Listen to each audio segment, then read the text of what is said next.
There's a rule in the Marquis's mansion. If a man wants to marry his official wife, he has to stand blindfolded in the ancestral hall and shoot a bow. He has to hit an apple 100 steps away. If you miss, you can only try again next year. But the young Marquis, who could shoot a willow branch at 100 steps at 12, had missed 3 years in a row. The first year he said his hand shook. I told him there was always next year. The second year he blamed the wind. I told him not to give up. The third year I couldn't take it anymore. I snuck over to the Marquis of Northtown's ancestral hall. I wanted to watch him practice, but I accidentally overheard Lu Yu's talking to his friend. You missed again this year, Yuza. Nice fake hand injury, by the way. Lu Yuzi spoke lazily. What else was I supposed to do? If I hit it, I'd have to marry Zixi. Don't you want to marry her? Of course I do. Lu Yuz paused. But what about Momo? Outside the window. My fingers dug into the wood of the window frame. Lu Yuz spoke in a low voice. My heart isn't made of stone. I promised Zixi I'd only love her forever. But I can't bear to let Momo go either. What about Miss Jo then? She's been waiting for you for years. If you don't ask for her hand soon, she might say yes to someone else and it'll be too late. No way. Lu Yuz sounded sure. Zixi loves me so much. She'll never marry anyone else. I'm gonna drag this out a little longer. Wait till she's a bit older. And not so stubborn. Then she'll agree to let Momo live with us as my wife too. Then I can have both of them. The two of them burst out laughing.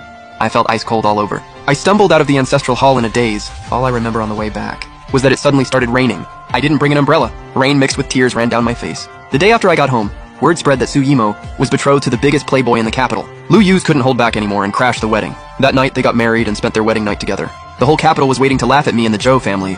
But the next day, the noble heir climbed over my wall. He looked at me casually. You pay for what your husband did. Lu Yuz is still my fiancé. I want you to make it up to me.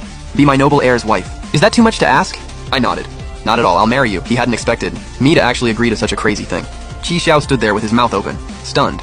He stammered, You said it. I'll come marry you in 3 days, don't you dare back out. He said it like he was scared I'd change my mind. He jumped off the wall in a hurry. He even tripped on his way out. Nearly fell flat on his face. I watched and laughed. He wasn't nearly as terrible as people said he was. He was actually kinda cute. Not long after Qi Xiao left, Lu Yuzi showed up too. My face immediately turned cold. Master Lu just got married, huh? Why aren't you at home spending time with your wife? What are you doing here? Lu Yuzi's face stiffened. He forced a sweet smile. Jishi, I didn't want this to happen, but Momo's heart is too soft. I couldn't just stand by and watch her marry that old fat guy. Her whole life would have been ruined. So you could just stand by and watch me and the entire Jo family become everyone's laughingstock? The second you crashed that wedding, whatever we had was over. Please leave, Master Lu. Our engagement is off. Lu Yuze frowned. He tried to reach for me. Zixi, stop being silly. Even if I'm married to her, it won't change what we have. Momo's so kind. She won't make things hard for you if you move in. You'll just be a concubine for a little while. Once you have a kid, I'll promote you to equal wife. You and Momo will both be my wives. I won't favor either of you. Asking the eldest daughter of the Jo family to be her concubine? I can't believe he even said that. Even if I wanted to, my ancestors would never allow it. I stepped back. I stared at him coldly.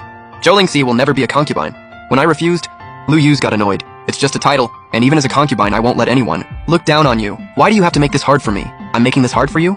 I almost laughed out loud. Who was the one who crashed a wedding right before ours? Who married her right after? Who turned me and my whole family